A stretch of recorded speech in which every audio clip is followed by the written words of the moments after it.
মানুষ আজকাল এতটা ব্যস্ততা এবং এতটা অলস হয়ে গেছে আপনি ভাবতে পারবেন না। আমার রুম থেকে রোড পর্যন্ত শোনা যাচ্ছে মাইকে যে সিগন্যাল পড়ে গেছে, কেউ রাস্তা পারাপার করবেন না। কেউ স্টেশনে দেখা যাচ্ছে কেউ রেল লাইন পারাপার করবেন না, যে ফুট ওভারব্রিজ ব্যবহার করবে। আচ্ছা, যারা বাইরে বেরোয় কি সবাই কি মূর্খ? তারা কি জানে না যে গ্রিন সিগন্যাল না হলে রেড সিগন্যাল রাস্তা পারাপার করতে নেই, ফুট ওভারব্রিজ ব্যবহার করতে হয়, এমনি রেল লাইন পারাপার করতে নেই, আর রাস্তাঘাটে গাড়িকে ওভারটেক করতে নেই? এরা কি যারা গাড়ি চালায় বা যারা রাস্তাঘাটে বেরোয় সবাই কি মূর্খ? অবশ্যই সবাই মূর্খ নয়। আমরা সবাই জানি যে এটা ডেঞ্জারাস, এটা কিন্তু করলে বিপদ হতে পারে। সিগন্যালে প্রত্যেকটা প্রায় সিগন্যালে এখন সিগন্যাল দেওয়ার পরেও মাইক দিয়ে হাঁকিয়ে বলতে হচ্ছে। কেন? মানুষ এতটাই ব্যস্ত এবং এতটাই অলস হয়ে গেছে, কেননা তাড়াতাড়ি যেতে হবে। গাড়ি ছাড়ার আগেই সবাই রেডি হয়ে যাচ্ছে, যেন রেস লাগবে, কে আগে পারাপার করতে হবে, যেমন রেস লাগছে। একবার সিগন্যালে আপনি বাগনান বা বড় বড় একটা যেই সব ব্যস্ততম সিগন্যাল, বাগনান বলো, উলবেড়িয়া বলো, রানিহাটি, এইসব যে সিগন্যাল মাইক দিয়ে অ্যানাউন্স করতে হচ্ছে, তাও কাজ হচ্ছে না।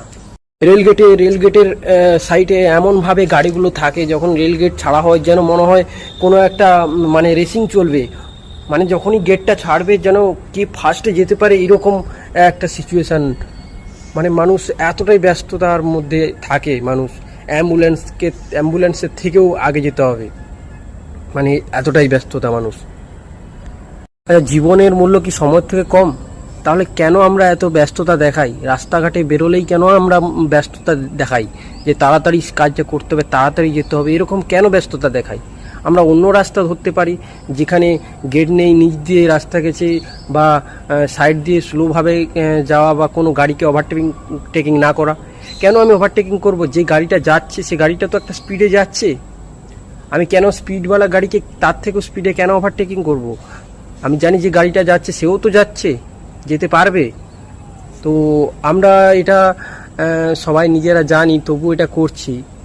তো আমার একটা বলার কথা যে যারা একটু রাস্তায় বেরোবেন, সময় নিয়ে বেরোবেন, একদমই একটু কম সময়, একদমই মাপের সময় নিয়ে বেরোবেন না, সময় নিয়ে বেরোবেন। তাতে কি আপনার ব্যস্ততাটা একটু কম হবে। আপনি যদি হাতে সময় নিয়ে বেরান, যে আপনার কোথাও জামে ফাঁসলে মনে হবে যে যাবো তো যাবো, ধীরে ধীরে যাবো, তখন আর ব্যস্ততা থাকবে না। একটু টাইম হাতে নিয়ে বেরোবেন। তো এটাই আমার বলার কথা।